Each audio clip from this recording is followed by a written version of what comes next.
Yeah! Woo! Awesome! Nice one! The rowdy rambunctiousness combined voices of Ice and Snow Yukimura gained the attention of more than a few zombies. However, their attention was cut off when fast-moving bullets connected with their blood-caked faces. Snow and Ice Yukimura were the local celebrities of Smashville, being semi-popular exercise trainers of the We Fit Studios, where you'll feel the healthy, fun burn. They were twins, with Snow being the older one and more mature one, and Ice was always mischievous and a bit more immature on the playful side. Something that would always grate on Snow's nerves. But now, the world has ended. You might as well as let your hair and bullets fly loose. The twins soared down the streets on their vehicle of choice, motorcycles, and carried duffel bags with them. Said bags were filled to the brim with guns and chocolate bars. They originally felt bad for stealing the supplies, but when a horde of zombies came their way, it was either kill or be killed.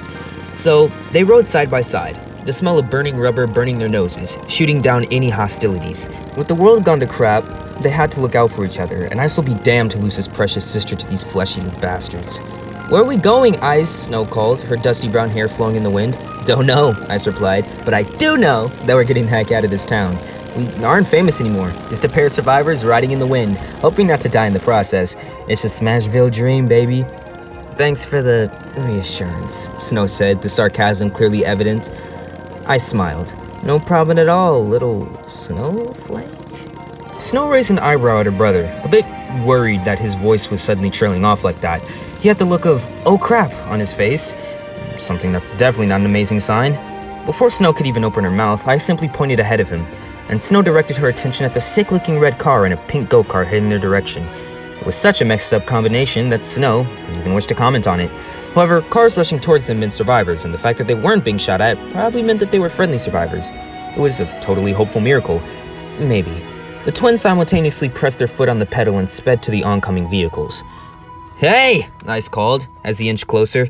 "We're totally cool people. Freaking amazing, in a matter of fact. We won't harm you, so, don't kill us. Please?" The rival vehicles came to a complete stop, and Snow followed suit. They hopped off their motorcycles as people left the vehicles, weapon in hands. The pale-skinned twins eyed the seemingly mismatched group warily. Standing before them were two good-looking brunettes, a timid angel holding hands with some green-haired tall woman, some mercenary-looking dude, and a freaking fox packing heat. A Hylian that looks like he has seen some things, holding a young girl who has probably seen worse in his arms. Standing next to the girl, dressed like some revenge-obsessed princess, and at the forefront, another angel that looked really edgy and looked totally prepared for the zombie apocalypse. Ice grinned. He found his people. The Dark Angel, who was the one to walk forward, taking the initiative of the meeting of these two strangers, Ice decided to meet him halfway. Much to Snow's chagrin, there was that recklessness again, shining brightly and proudly. The two men stopped right in front of each other, staring directly into each other's eyes, blood red met with pure white. A sense of tension fell upon the Dark Angel's group and Snow. One stupid move and people could instantly die. It was nerve-wracking, and Snow knew that she couldn't handle an entire group by herself should things go wrong. "So, you were the two riding down the street shooting down all these undeads, huh?" The Dark Angel smiled slyly, his feathers ruffling slightly. "Nice. Thanks."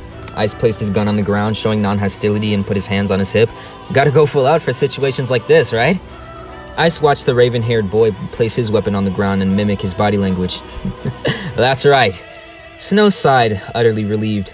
She looked at the group and saw relief plastered on their faces as well. All was somewhat well in the world now. Ice's eyes trailed to the angel's face in large wings.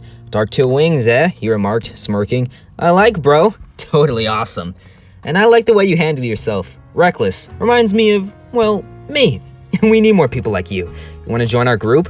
Ice glanced at Snow, who simply shrugged in response. Being with the group meant that they had a larger chance of survival, and with them, the odds of survival looked pretty good. "Yeah," the Dark Angel smiled. "Good. Name's Darkpit, by the way. And I'm Ice. The woman over there is my twin sister, Snow. It's a pleasure to meet you all," Snow greeted politely. "Ready to kill these flesh-eating bastards?" Ice and Snow smirked, revving their motorcycles in an obnoxious sort of war cry. "You know it," they said in unison.